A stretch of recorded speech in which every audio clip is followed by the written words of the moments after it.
বাচ্চাদের টিফিন বা সকাল বিকেলের খাবারের জন্য এই রেসিপিটি একদম পারফেক্ট। নামমাত্র তেলে এটি কিন্তু ঝটপট হয়ে যায়। আমি এখানে 1 কাপ সুজি নিয়েছি আর নেব একটা বড় সাইজের কাঁচা আলু। এটা কিন্তু আমি সেদ্ধ করিনি। তো এখানে মিক্সার গ্রাইন্ডার দিয়ে একটু জল দিয়ে আমি এটা খুব ভালো করে পেস্ট করে নেব। তো দেখুন পেস্ট করাও হয়ে গিয়েছে। তো এখানে পেস্টটা আমার কিন্তু খুব গাঢ় লাগছে। তো এই পেস্টটা এমন হতে হবে না খুব গাঢ় না পাতলা। তো আমি সামান্য পরিমাণ জল দিয়ে একটু পাতলা করে নিয়েছি। আর তার মধ্যে দিয়ে দিব পেঁয়াজ, লঙ্কা, তারপরে আপনারা ইচ্ছে করলে রসুনও দিতে পারেন, টমেটো, গাজর, মটরশুঁটি যে কোনো আপনার পছন্দের সবজি দিয়ে দিতে পারেন। উপর থেকে একটু দিয়ে দিব আমি লবণ। তারপরে লবণ দিয়ে এটাকে খুব ভালো মতো 2 মিনিট মতো ফেটিয়ে নেব। এটা কিন্তু যতটা ফেটাবেন এই জিনিসটা ততটা স্পঞ্জি হবে খেতে।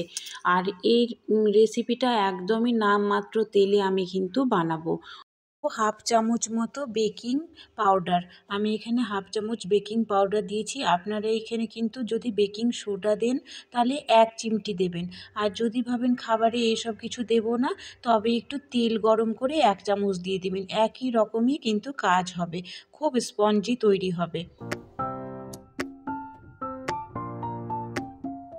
তো আমি এখানে একটা কড়াই গরম করে তার মধ্যে তেল দিয়ে দিলাম। আমি এখানে দুটো পদ্ধতিতেই আপনাদের করে দেখাবো। দেখুন এই কড়াইটা কিন্তু ননস্টিক না। আমি এখানে একটু সর্ষে ফোড়ন আর একটু তিল ফোড়ন দিয়েছি। আপনারা যে কোনো জিরে ফোড়ন দিয়েও মানে বানাতে পারেন, খুব ভালো টেস্ট হয়। তো আমি এখানে ঢাকা দিয়ে আধা মিনিট মতো রাখতে হবে, বেশি রাখবেন না কিন্তু, নইলে পেছনটা একটু পুড়ে যাবে। এটা খুব তাড়াতাড়ি হয়ে যায়, মানে দেওয়া মাত্রই হয়ে যাবে।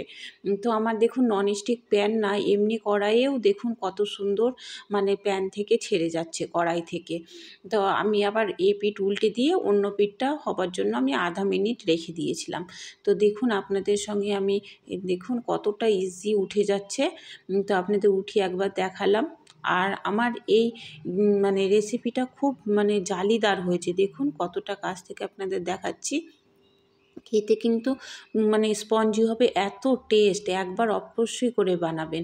আর আমি এখানে একটা ছোট বাটিতেও আপনাদের দেখাচ্ছি, দেখুন ছোট বাটিতেও কিন্তু সুন্দর উঠে যাচ্ছে। এই দেখুন মানে যে কোনো কিছুতেই কিন্তু এটা প্যান থেকে ছেড়ে যাবে।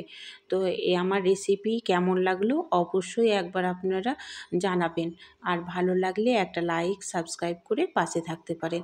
আর আপনারা এই হেলদি খাবারটি নামমাত্র তেল আর সবজিতে ভরপুর খাবারটি অবশ্যই বানিয়ে